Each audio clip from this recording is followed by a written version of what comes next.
This next session is going to be on adaptive aids and technologies, which is something that we all, no matter where we are at the level of CHM, I think is going to be some very good information for all of us. So I'd like to introduce Dr. Michael Crossland from Moorfields. Thank you very much. Thank you. Thanks, Corey.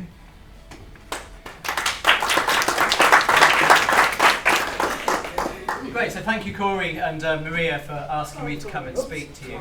I went too far over. I appreciate that not all of you can see the content of the slides. There's nothing on the slides which I'm not going to say as well, so you don't miss anything if you don't read every word on the slides. And there'll be emails around afterwards, I think I'm right in saying as well, so you can use whichever strategy you have to look at a print through those. So I work in the low vision clinic at Moorfields with children and with adults with vision impairment, anywhere on the spectrum from sort of 6, 12, 20, 40, all the way through to light perception and no perception of light. And I'm going to speak today about some of the things which we use and some of the strategies which people have adopted, particularly with reference to new things, so apps for smartphones, new devices which you might have seen advertised, assistive technology on your computers and so on. And nearly all of the content here is things I've learned from people in the clinic that come and say, hey, I do it this way, or this is what I've used, or what do you think about this technique? So the whole point is of this session that we share experiences and people can contribute their own sort of thoughts about things as well, so please do that. So in order, I'm going to speak about optical magnifiers first, accessibility options on computers and other devices, what I'm going to call mainstream apps that people find useful, and then specific apps for people with vision impairment. Then I'm going to talk about some of the new devices like Orcam and Give Vision and eSight. A little bit about funding and how you can get money for these things, importantly, and sources of information to find out more. And then I hope we have some time for discussion and sort of sharing experience as well. So to start off with Optical Solutions, I think it's important to remember that no matter what technology people use, people with any visual potential, I think having optical solutions is still very important. So no matter how smart your devices are, having a stand magnifier or hand magnifier you can quickly use to get information is important. Things like binoculars, things like telescopes, things like high power reading glasses and so on have a useful role a long way through the disease process.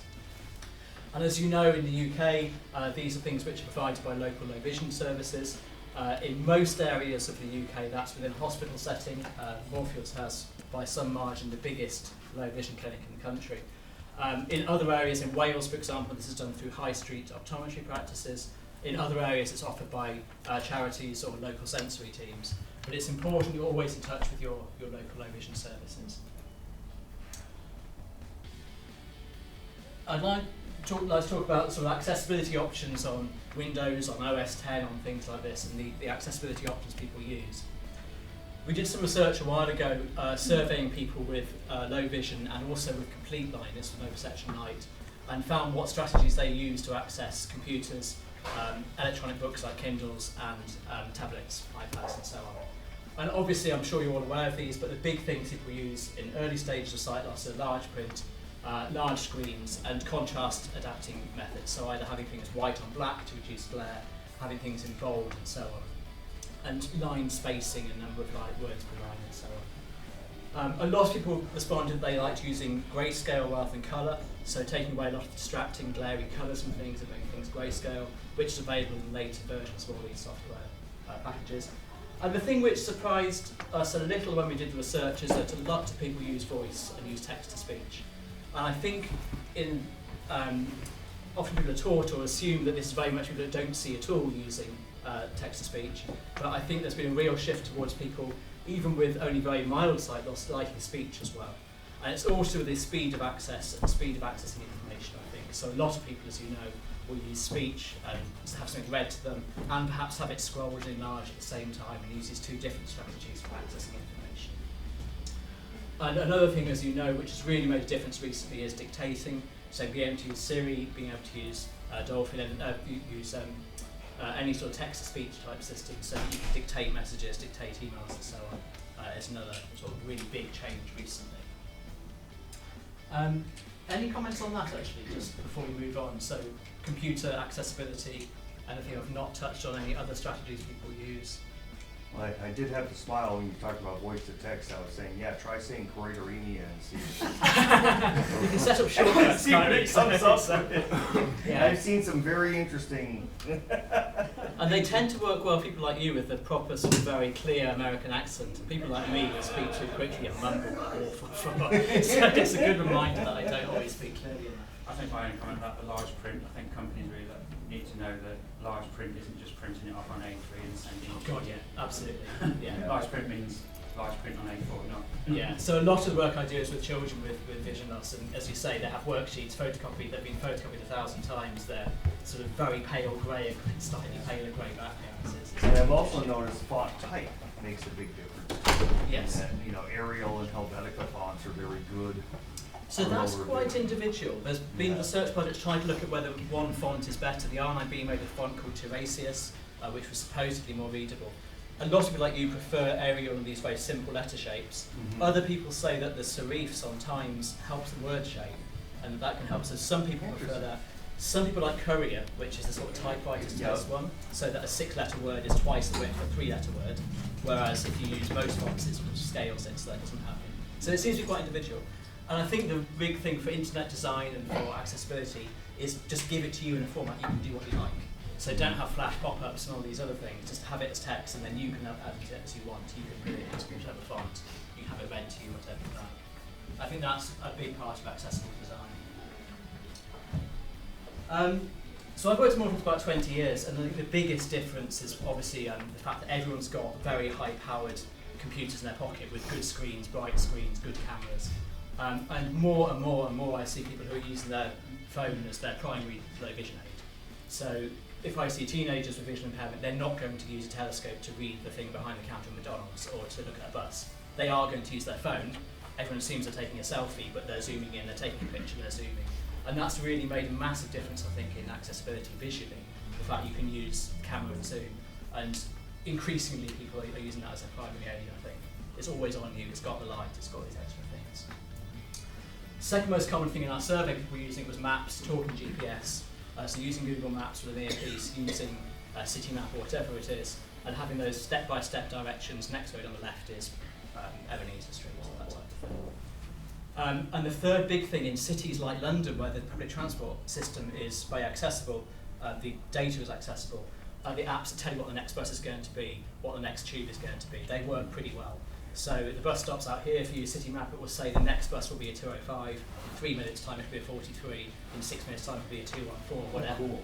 And they work well only if the city's transport system makes that data available, which London has done and cities have done recently.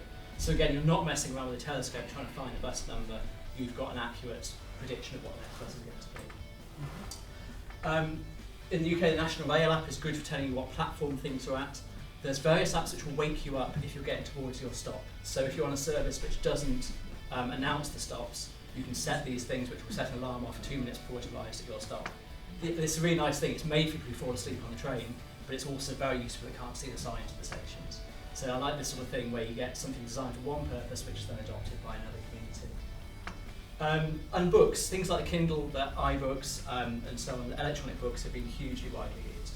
You may remember when the last Harry Potter book was launched, about maybe 15 years ago, the large print version wasn't available on the same day as the normal size text version. And that was because they were so protected from the manuscript, they didn't want all these extra copies floating around. And the RNIB had a big campaign, they called it Right to Read, and they said, look, these are kids who can't line up with their friends to look at Harry Potter and get the book on the first day at midnight, because it's not available. And now it's just not an issue, because people get it electronically, it's read, it's presented in whatever format you want. So electronic access to textbooks, to reading books, and also to library books. So every library in the UK now has to have an e-book service as well. So you can not have to pay Amazon for the books you want to read. And then of course we asked a silly question, we asked people with vision impairment, what do you do on your phone? And they said the same as everyone else. They do Facebook, they do Twitter, they do WhatsApp, they do browsing. You know, this is obviously the main use of the mobile phones with and without vision impairment. So that's sort of what's called mainstream apps. Apps for vision impairment, moving on to that. How many of you have used Seeing AI? Okay, so Seeing AI is a text-to-speech system. It's made by Microsoft. Strangely, it's only available for Apple devices, but it's made by Microsoft. Yeah. There is an Android equivalent called Speak with an exclamation mark. which I don't have experience of personally, but people say it's about as good. The idea of this is it will read things to you, and I'm going to try a live demo. So this is Seeing AI. It said short text. I'm going to hold it up to the screen.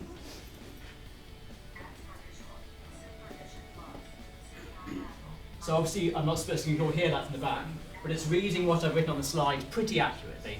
It read Seeing AI as Seeing Al. It's not perfect. It missed the right-hand side of the screen because I wasn't holding it up perfectly. But this is a way of getting information visually onto your phone and read to you. So if you have an Apple device, it's certainly worth playing with and downloading. The most fun thing which I demonstrate, which you'll always like, is the face recognition. Yeah. So you can program it to recognise somebody. So if I hold it in front of my face, it'll say this is Mike. If it doesn't know the person, it will make an assessment of how old it thinks they are. So, Corey is sitting right in front of me. God forbid. 3 people detected. A 52-year-old man with a beard wearing glasses looking happy. Not looking quite so happy now. Hey, that was close. I'll be 56 next month. Okay. A 48-year-old man with grey hair looking happy, which I think might be the gentleman behind you. And a 42-year-old woman with brown hair looking happy, which I think is not the right answer, perhaps. 42, that's what I'll take 42. 47. Oh, there you go. So Yay. it's fun. I think this is a stepping stone sort of technology. In years to come, I imagine it'll be people will have smart glasses, they'll have a camera on it, and it will have an earpiece that will say to you, Corey is walking towards you, and you can decide what to do. But I think it's really exciting that these things are being developed and this sort of artificial intelligence is working. It's always mentioned the handwriting recognition. Handwriting recognition is okay, isn't it? On On Seeing AI is yeah. getting better and better. It doesn't quite work at my handwriting yet, but that's just more about me than it. Yeah, so I've used it quite a bit with that, and it's quite good. Yeah, so for letters, yeah, so it digitised the handwriting. And the barcode. Barcode scanning, so if you're in a supermarket, it'll scan things to say what the tin of soup is or whatever. Does banknotes, which isn't a big issue here, but it's a massive issue in the US, where a $50 note is the same size as a dollar note, and there's no tactile. Is there braille on some of the notes now? No. I thought there's going to be at some point. But Same color, same They size. do same have shape, same- one corner of the bill now has large print, Oh, that's you know, it. larger numbers. And the But 10 has a that's- really, really, really faint brown tint, which no one can see apparently. Yeah. It's Yeah. not doing that. But yeah, so it's good for banknotes. And they're always adding new things onto it. It does colour recognition quite well as well. So it'll tell you what colour your socks are so you can match them and things.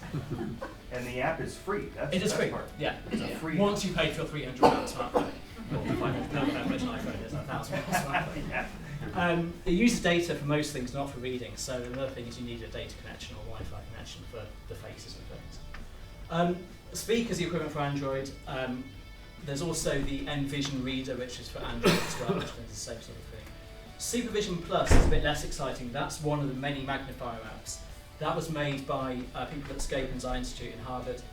It's a nice magnifier, it does image stabilization. It's very quick, it zooms very effectively, and it does reverse contrast for text, so it'll make things white on black as well. That's also free. That's available for Android and for Apple, to Supervision Plus. The others I put on there, TapTapSee, Be My Eyes, and VizWiz. You're going to get these slides today. These are all, again, image recognition type things that will, by various means, either by volunteers giving you the answer or artificial intelligence will tell you what things are. When they're right, they're uncanny. When they're wrong, they're completely wrong. I think Seeing AI is replacing those is my experience. I don't know if anyone's got experience with these. Have you used IRA? So, IRA? I don't know It's IRA. AIRA, and it's just coming to England. It is available in Heathrow, but these are trained people who will answer the phone. Okay. And they can guide you through Heathrow, but they also, if you come to the States, and I think they're working their way here to England, the first 5 minutes, or any 5 minutes, is free. Okay. And I've literally dropped my earpod on the ground, and I call and say, "Do you see it?"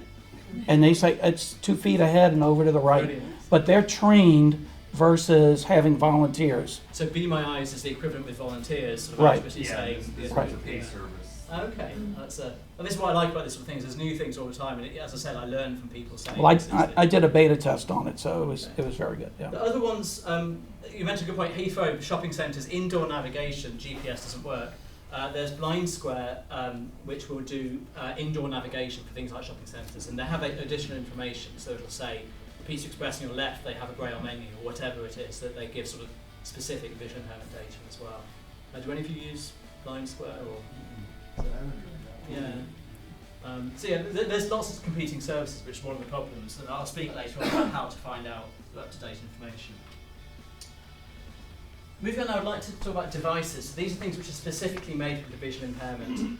I've put them in two different categories. There's ORCAM, which is the text-to-speech camera, and then there's a group of different magnification sort of devices. So there's Sight Plus, there's eSight, there's Iris Vision, there's OxSight, and a few others. ORCAM, first of all, this is a spectacle-mounted camera, so it sits on the side of a pair of glasses. If you have long hair, it's quite good. You can sort of hide it behind your head to a certain extent. And in, much like Seeing AI, it will do text-to-speech. So the idea is you point to something or you direct your attention towards something and touch the side of it, and it will read it to you. It does other things as well. It tells you the time if you raise your hand, as if you're looking at your watch. I think it does barcode scanning on some of the products as well, some of the versions as well. People who like it seem to really like it. It's quite quick. It's quite a good way of reading information quite quickly, and you can sort of point to signs and things like that, and it works quite nicely for that. It's not cheap. It's about £2,000 and up, and it's like lots of these things. I think it's got much better in the recent versions they've had. It's sort of wireless and sits on the side of glasses, but it still has some of the problems of technology. Its battery life isn't all day every day, as far as I know. And it still has sort of glitches in it, so it doesn't cope very well if your text is upside down, for example, strangely. Has anyone used ORCAM? I've demoed it. Yeah. They've added facial recognition too. Oh yes, yes, I right, they do that as well. You take 3 photos, don't you, I think? Something like that, yeah. I think Seeing AI has stolen a lot of their thunder in a way because it's free and it's something which you need to know. But it's something which, again, I think all these things are going to converge and be really useful in the future. Sight Plus, made by Gifford, is a British thing. They're based in Birmingham and they have an office in London as well.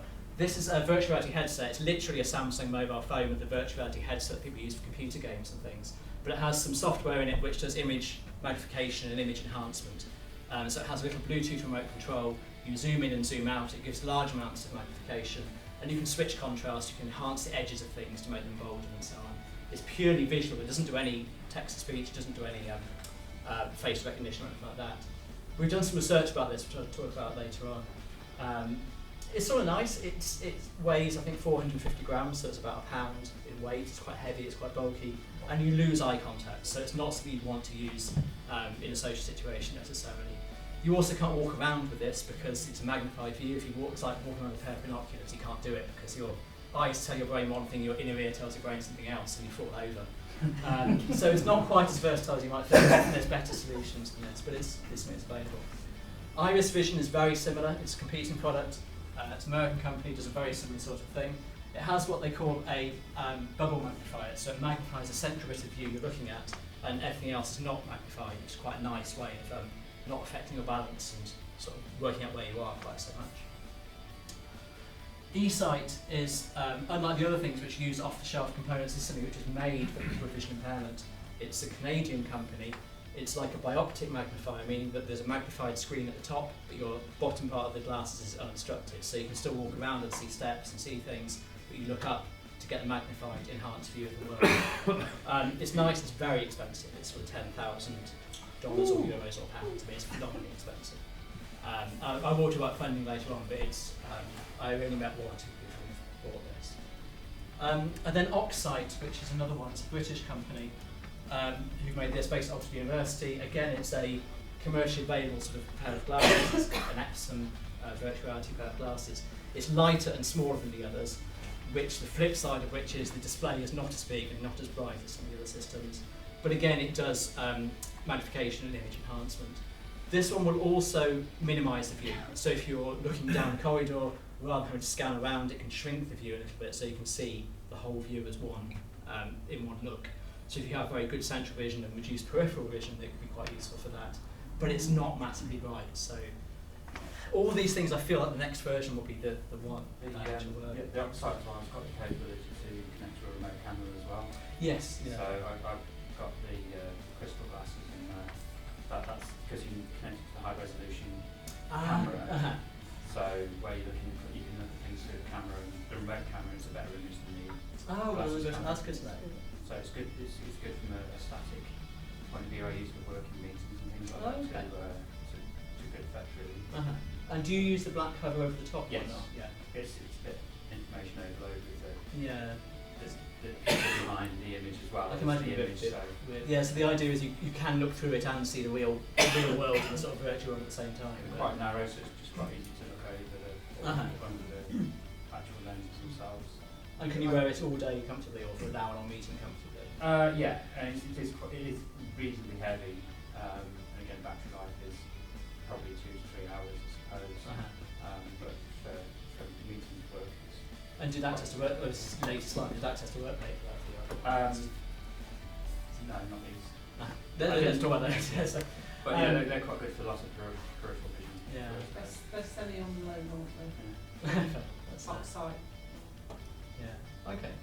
So I think all these companies want to make money, but my experience with them has been good in terms of their They're very, relationship. yeah, they're very supportive, and it's ongoing development. I think my personal feeling is that what will make a massive difference is when Apple or Google or whichever company make their own head-mounted display and camera, which I think is going to come eventually. The Google Glass, you may remember a few years ago, was a thing which the idea was everyone would be wearing one and reading their messages and looking at maps and things in a head-up display. And the group again at Scapins at Harvard did some research and did a few image processing things on there to try and make it useful for people with vision impairment as well. That was limited, the screen was tiny, it wasn't very bright. It could only be on your right eye, which obviously half people I see better on the left eye. And that version wasn't really helpful, I don't think, for vision impairment. Very, very short battery life. It had, I actually, that one there with the field minimizer. Yeah. I was one of the testers. Oh, with Ellie. I got to play with it quite often. So Ellie Paddy's lab at Scapins is great for this, and I think Ellie has a contract with Google as well. He said he was working with Google as well. So I think all this is happening in the background. I've done a lot of field testing with them over the years, night vision devices, and field minimizers and maximizers and stuff. They haven't quite hit the magic nugget yet, but they're getting there. Yeah, I think that's it. And when a company starts making these in their tens of thousands or hundreds of thousands, like the iPad, then they'll become $200, not $10,000. And that's what makes a difference. So yeah, I think that's probably going to affect the business of all these other companies because now people don't tend to use portable CCTVs so much because you can do that on an iPad and also do other things. And so. Which Ellie also invented. He's a smart guy. He is. He's a wealthy guy. Okay, so do they work? These are all very exciting things. So this is the study we did recently at Moorfields. We looked at 60 adults with vision impairment, and we gave them the Sight Plus, just in the clinic. We asked, so this is the head-mounted virtual reality, the first one which I showed you here, big, bulky, 500-gram VR headset with a mobile phone in it. And we measured their vision with it, we measured their reading with it, and we asked people whether they'd actually use it, and if so, what they'd use it for. So out of the 60, I think in all but one person, visual acuity improved. I mean, this isn't surprising, it's a magnifying device, they can see further down the chart. Their contrast sensitivity improved as well. So this is the chart where you get black and white letter at the top, basically white and white at the bottom, and sort of shades of grey in between the two. And the improvement in that was quite impressive as well. So these sort of low contrast things it was very good for. It was also very good for people who don't see well in dim light because it's a bright screen, so you have a dim light environment and you can see much better because you've got a bright screen on it. So if you're in the theatre, for example, looking at the person next to you before the play starts, it will help for that. Reading with it was slower for nearly everybody, but they could read smaller. So there's this big thing about, do you want to read as quickly as you can, or do you want to read with better understanding and better fluency?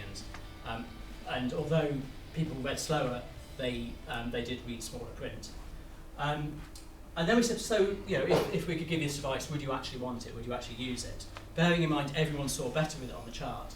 Of the 60, only 28 people said yes, I could definitely use this. And the reason for this mainly is the sort of limitations of it. The fact it's quite heavy, the fact that you can't walk around in it, and the fact we've often got better strategies for lots of things. Yeah, it's almost like it's more situational. Yes, exactly that, I think. And so when we said to the 28 who would use it, what would you use it for? Television was a big one, so they could sit on the sofa and see the television with their partner rather than having to write it next to the screen. reading was the second most common thing, even though people were slower with it. So I think, again, reading smaller print more slowly is better than reading larger print more quickly. More than one person said reading with their children. So this sort of arm's length reading. If you're reading or doing your homework with your son or daughter, and you could do it if you got up to within an inch of it, but you can't do it from arm's length. So that's an intermediate distance type of thing. Theatre, cinema, finding things, as general sort of looking around where to put my earpods, as we heard a minute ago from Eric. Low light conditions, and college, school meetings, work type things. The reason we didn't like it, the other 32, was the weight, the appearance. It makes you look unusual wearing this sort of thing. There's a bit of an image lag, so you move your head, and there's a bit of a delay before the image catches up where your head is. But all these things are improvable. The next generation will be lighter, it will look better, the image will be quicker updating. About 10% either felt sick or dizzy as soon as they put it on, and this is common in virtual reality, so we don't know why, but some people just get very, very nauseous as soon as they put a virtual reality headset on. So some people it just doesn't work for. This is my little picture of smiley faces. So this is the 60 people. There's 32 happy faces. There's 5 neutral faces who didn't know. There's about 20 sad faces. There's 3 headachy faces, 4 dizzy faces, and 4 sick faces on my picture. That's my emoji communication results. Okay, the last 5 minutes, I'll talk about payment. So in the UK, conventional spectacles are funded by the NHS on a means-tested basis. So if you're on low income, if you're a child, then your spectacles are paid for. If you need stronger reading glasses, which is more than a 4 diopter edition, that's classified as a magnifier, and that's issued by NHS clinics on loan.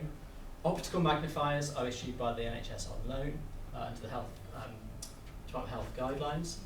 Electronic devices are not issued by the health service. They sort of fall outside this categorisation, apart from Wales, where they have agreed to fund portable electronic magnifiers. And that's only the sort of the handheld ones, it's not the head-mounted ones. Other sources of payment for these types of devices: children education healthcare plans, so the HCP, which will fund access to education. They will sometimes pay for these devices. University students and disabled students allowance will cover the funding of some of these. I think the SciPlus system has just got approval for the some students allowance funding. Access to work is very, very variable, as you know. It depends very much on your individual advisor, whether they know anything at all about vision, whether they're up to date with devices. I have met people who get these devices paid for access to work. Most commonly all can. People who work for very big organisations, civil service, universities, banks, often it's paid for by the employer without going for the access to work scheme, if the person's able to make a case for it. But it's hit and miss, it's not really satisfactory. And then charitable grants. So Victor, for children visually impaired children taking action, will make grants for things for home use, which will match what the person has in the classroom, for example. And I've had people have success with local Rotary organisations, local Lions clubs, local sort of charitable groups like that, who can make a grant for one of these pieces of equipment. And they quite like it because it's a one-off payment, and it's a nice sort of PR thing for the company. So that here's this person can stay at work because we spent £10,000 on the e-site, whatever it is. I saw a guy a while ago with LCA who was a darts player, and he lost his sight, couldn't really play darts well, and his local pub had a collection and did sort of a barbecue and things and raised money for him to get Geordie, which is one of the predecessor devices of these. It was huge. And he didn't really like it, but he had to use it because it made it. My understanding of darts is you'll normally see double by the time you play anyway. So. How do I find out more? So there's loads of information, but it's difficult to get objective advice about these things.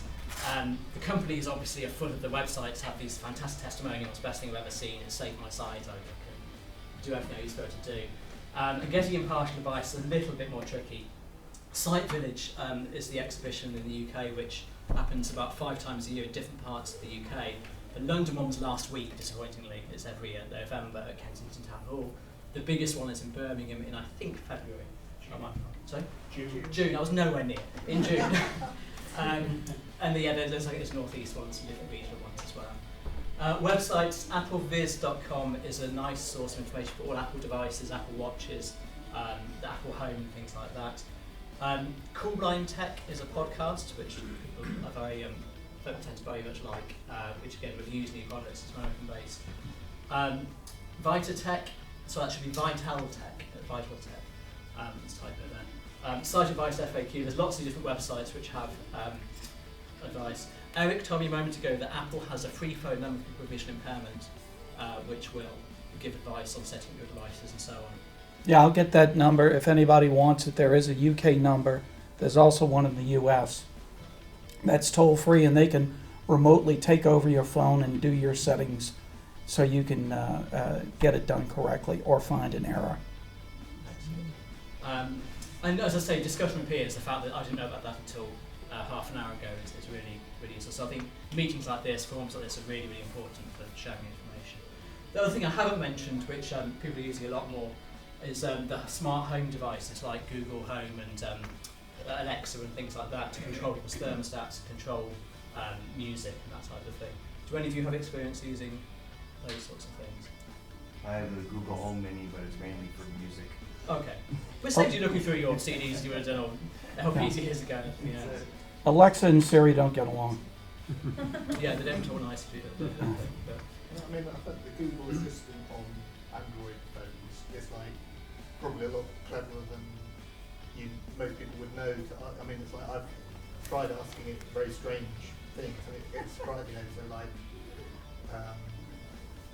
can you navigate me to home or but much more complicated than that, and it actually does. Okay. There are probably all these things that your phone can already do that you don't even know it would do. And people say to me the soothing, like, where am I? Which works really well on those types of devices, and say you are on this street corner and on your left is the bus stop, wherever it is. I think there's, and always improving daily, isn't it, with more data going into these big algorithms. Apparently it doesn't respond well if you ask, are you spying on me? Yes. So there's a question on the second. No, it's not a question, but I only want to speak about Amazon Alexa. You can connect very easily your heating, your light, everything with Amazon Alexa, and then you say, let's do temperature of 25 degrees in the living room, and it automatically is doing that. So you need not to see what's the temperature, which is the temperature what you want. It's very easy to handle, only with your speech. And thermostats are always difficult because often they were these dim LCD displays behind glass which reflected. And, so those sort of things. And normally you have this temperature, change the temperature. It's always in the dark corner. Yes. So you have to go there with light also and looking for that. It's so easy with the smart home assistant. I think all these things are. There's also a very good app called Night Eyes. Yes. Which is very good to navigate your way in when it's dark. You can see much better. It's like a night vision for that the army uses clearly much less. I missed it on a smartphone. Yeah, Night Eyes. It gets night eyes. Night Eyes. Night Eyes, and I use one called Night Vision, and you use the slide, and it increases from darkness to light. It becomes a little pixelated, but if you're trying to find the path of the sidewalk in complete darkness, it allows you to do that. And one thing on IRA, which is artificial intelligence remote assistance, their people are trained and they're looking at a computer screen. They've got your profile, your GPS location, so they can walk you and guide you to where you need to be, or they can simply, with a headphone, and you can say, can you read this menu to me? And they read the menu, so, yeah. I mean, I feel a bit, because I love technology too, but I feel a bit of a ladder to say that the two most useful assistive devices I've got are one of the signal cane, because if it was a thing, I don't know, obviously people at all different stages, but I, for a long time, was reluctant to carry this because it's like, it's a badge. It's a badge. So I would like wave a new rolled up newspaper and things like that. So, I'm very busy, but like as soon as you have one of these, people do actually help you. People will come up and say, "Do you need help?" And that's great. And the other thing is that. It's like I use that 100 times a day. To look at the induction on or the back of the fridge. And it's just like. I could use an app on my phone to do it, but it's just having. It's there. It starts immediately. It costs you £5. Well, and the newer ones, this one I've got, I don't know about yours, is USB rechargeable. Yeah. Bike lights are really good. They're extremely bright, and they're sort of rechargeable and lightweight and everything else. And actually, an unusual adaptation for me as a CHM or no peripheral vision. I love to swim, not much lately, but I set up a bicycle strobe light at each end of the pool because I don't have lanes. And I swim breaststroke, and I come up and I'm just looking for the blinking light. Fantastic. You know? Yeah. That's good about these mini Sorry to things. interrupt. Eric, can you explain the swimming one a bit more there? How would I go about getting something like that? It's a bicycle strobe lights. I use the bright headlights, and I actually go out before dawn. You know, and it's darker, but you can do it during the day because they have daylight warning lights for bicycles, and they're USB rechargeable. And I put one at each end of the pool, and I swim kind of a hybrid breaststroke. I breathe every other. Yeah. You know, but I come up and I'm just looking for the blinking light. That's a great idea. 'Cause I Yeah. was Yeah, brilliant idea. Thank you for the info. Yeah. There's also a little torch called a Twisty. It's like a Have you snaps got it onto in your your bag? no. Oh, okay. Snaps onto your wrist. Like one of those bands that kids have. Like It's, but you can rotate it around. It's got a white light in front and a red light in the back. Oh, okay. Is it made for running or is it made for? Just anything really. Yeah. So I use it like going out early in the morning now. So when I'm locking the door, I have it switched on, Nice. pointing forward. So And it's just there. flashes. So you can have use it as a either red, torch. white, Yeah. or flashing. Okay. That's So- not twisty. Yeah, double light at the end. Uh-huh. But it's quite good. It's obviously a visibility indicator as well. Yeah. But yeah, it's quite useful. Excellent. And that was actually something on a programme we watched. It was one of these programmes where people were developing ideas, business ideas, and it was a competition, and they'd have 4 people competing, and this guy was competing with the Twisty. And I think, I'm not sure if they originally developed it with kids, the idea of kids in Walking home from school. because you can turn it, yeah, and so you've got a red light and a white light on it. I'm going to make a note of that. Sorry. And as soon as I saw it, I went, so you ordered one to try it.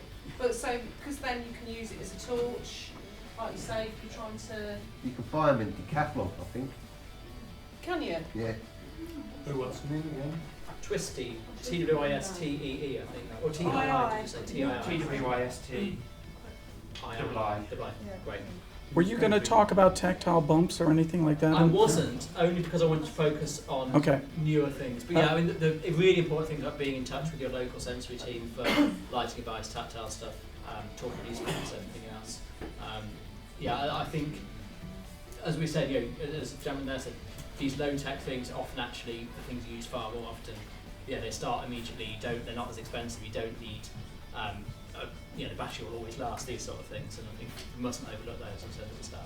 I'm conscious that I'm over time. Sorry. Yeah. No, Jason and I were just discussing, it's like our next session is like we can shorten or lengthen what we're doing as needed. So as long as the conversation wants to continue and you're willing to converse, keep going. So happy This to is take good more. stuff. May I have another question? I have learned when I came here over to London that there exists user assist. Does this help? We have not that in Germany, So- but maybe it's helpful that these drivers have a special education. I don't know. Do you know something about that? That's what it is. Yeah, Mike May, who's the famously blind person from the USA who's downhill skiing and is a very sort of motivational speaker type person. He said he was president of Lighthouse Guild of the Blind, I think. Yeah. And he said Uber was the single biggest mobility change for people with visual impairment and blindness. And if you are in the States, IRA, and I think, like I said, I think the service is coming to England. IRA, you can actually hook up your account with Uber within the app, and then the person can actually type it in for you, and then they are staying with you and looking for the car.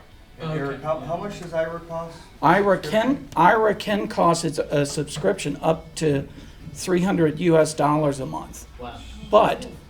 But like I said, 5 minutes is free. Uh-huh. So unless you go over 5 minutes, it generally, there's a lot of stuff for reading and things like that, or simply just assisting me in finding a door. They've got the GPS to do it. Yeah. But for those people with the money, it's great. Or they who have elderly parents with low vision, it may be worth the $300 for peace of mind to know they can talk to someone at any point in time to assist. The other thing I will say is that sometimes technology is not the answer, and I'll say to people, why don't you do your shopping online and get your Sainsbury's delivery online and you can do it from home? and people will say, actually, that's the only time my daughter comes round is take me shopping. Yeah. So I think, you know, it's not a substitute for Sure. human interaction and for having your neighbours reading. Yeah, I think these are very much add-ons to other things. Sure. Aren't they? So it's yeah, it's really really interesting. I'm the same way. Most of the time I sit in my house. You do, because I'm working. But what you At least they would, get to work yeah. But But the you world would, comes to you now, of course. That's different than many years ago now. the tactile thing, I was just gonna say for those that live alone, and I do, you know, being able to have the bumps, the little bumps on certain buttons on the microwave or a toaster oven to know which one's bake, which one's toast. You know, it just, those things, that takes the pressure off if you're living with someone of needing to call them to say, how do I set this? Those little things can go a big way. So, yeah. Okay, thank you very much.